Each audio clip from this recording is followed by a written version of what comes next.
Hello my lovely Aries, welcome to my channel. This site will be sa mga new subscriber, welcome. Sa hindi pa nakapag-subscribe ng channel ko, huwag kalimutan i-like, i-share, mag-subscribe sa aking channel para sa mga bagong videos at updates. So ngayon guys, alamin natin ang mensahe para sa zodiac sign na Aries.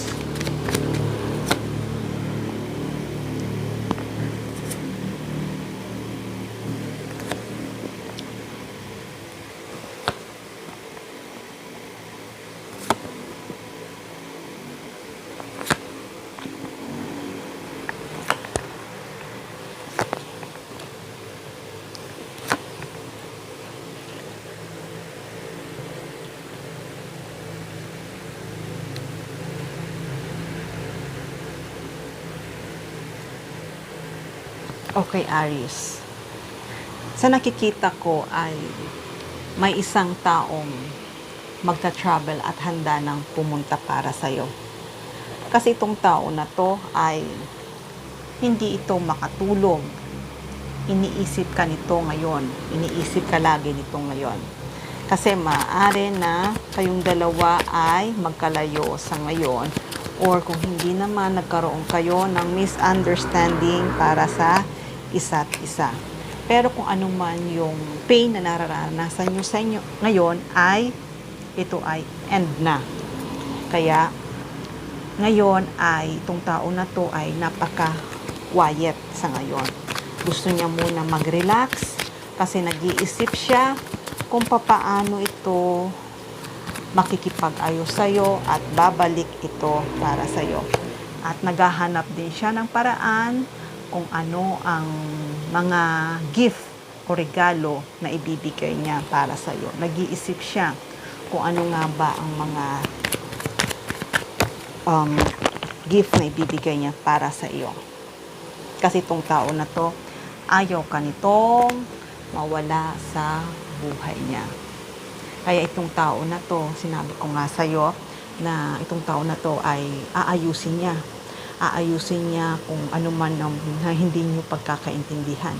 Kasi kung dati ay nag-walk away siya at itong taong na to ay blinak ka niya, hindi ito nagparamdam sa'yo, at kasi nga maaaring nasaktan siya sa mga sinabi mo, or kung hindi naman or gusto niya muna magpahinga muna siya sa relasyon niyo, kaya itong tao na to nag-walk away. Pero itong tao na to ay babalik ito para sa iyo.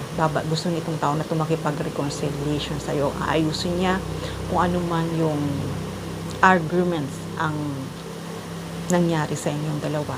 Kaya asahan mo itong tao na to, sabi ko sa iyo, ay mag-o-offer ito ng something maliit lang, hindi naman gaano kalaki, na kung saan gusto niya talaga makipag-reconciliation sa iyo. Kaya at nakikita ko na talagang magkakaayos kayong dalawa.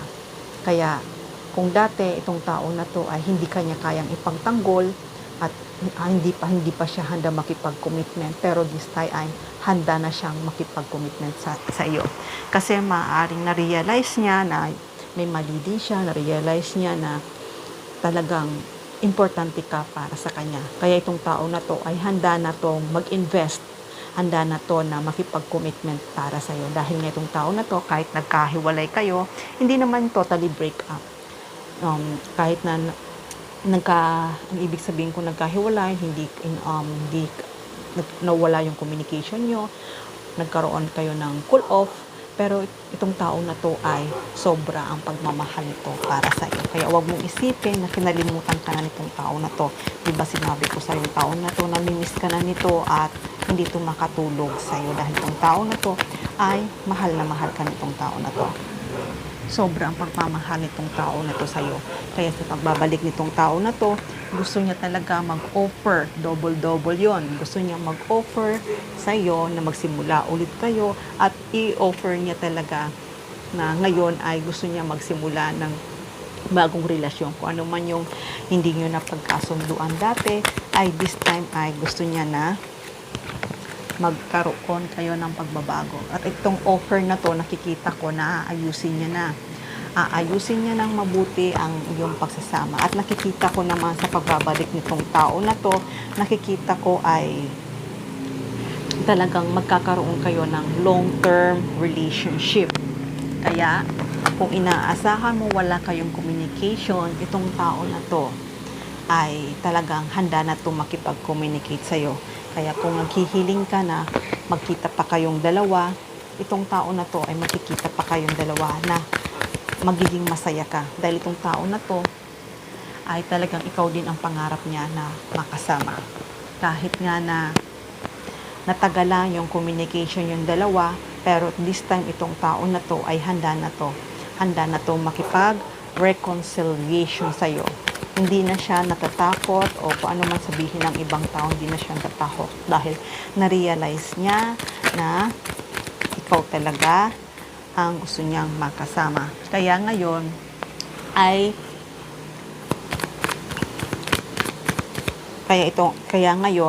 itong tao na to ay masaya na siya. Masaya siya dahil alam niya na totally healed na siya. Totally healed na siya, na handa na siya na makipag-usap muli sa iyo. Kaya, ibibigay sa'yo, may ibibigay siya para sa'yo. Iyan ang pagsasama niyong dalawa ay napakaganda. Napakagandang pagsasama niyong dalawa.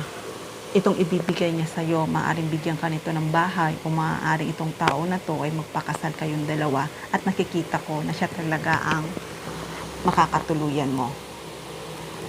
Kaya, isang victory to. Kaya, sa pagiging patient mo at hindi ka rin bumitaw sa relasyon ng dalawa, ito ay isang matagumpay. Handa na to pumunta sa iyo. Dahil itong tao na to ay ikaw lagi ang laman ng isipan niya. At hindi lang yon, ang pagmamahal nito para sa iyo ang nagbibigay ng masaya at nagbibigay ng energize para sa kanya. Kaya itong tao na to ay nakikita ko sa pagsasama niyong dalawa ay magiging masaya ang buhay niyong magkasama. Kaya, eto na, it's time na para i-let go mo na yung mga past. Kung ano man yung time na to change at i-attract na yung bagong beginning. Kung ano man yung mga regrets at kung ano man yung mga dating hindi magandang napagdaanan nyo, nakikita ko ay it's time na to change. Dahil itong tao na to ay handa na siyang ibigay niya sa iyo ang lahat-lahat. At hindi lang yon, ipaglalabang ka nitong tao na to at handa na tong mag-lift of faith. Handa na tong mag-lift of faith papunta sa iyo. Dahil nakita nitong tao na to na ikaw hanggang ngayon, ikaw pa rin ang naaalala niya. At nakikita niya rin na masayang-masaya sa sayo. Kaya asahan mo na makakatanggap ka ng isang good news sa taong ito. Dahil mayroong malaking pagbabago.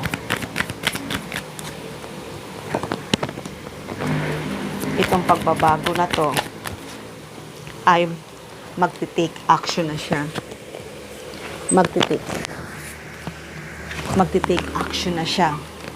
At hindi lang yon. Isang successful ito. Isang successful ito na kayong talagang dalawa ay para sa isa't isa. Be ready sa news dahil ito ay napakabilis. May offer siya sa'yo ng isang regalo na itong regalo na to, na mafe-feel mo na magiging maayos ang buhay mo, nakasama mo siya. May offer siya sa'yo.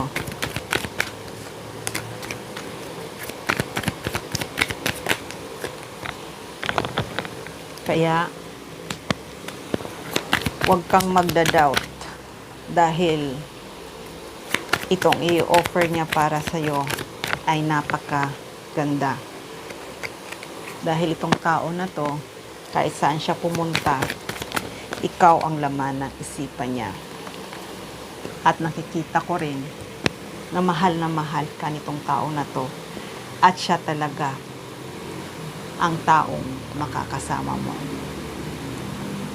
Okay, Aries, hanggang dito na lang muna ang mensahe na to. Paki-like, paki-share, paki-subscribe ng aking channel. Love and peace. Mwah.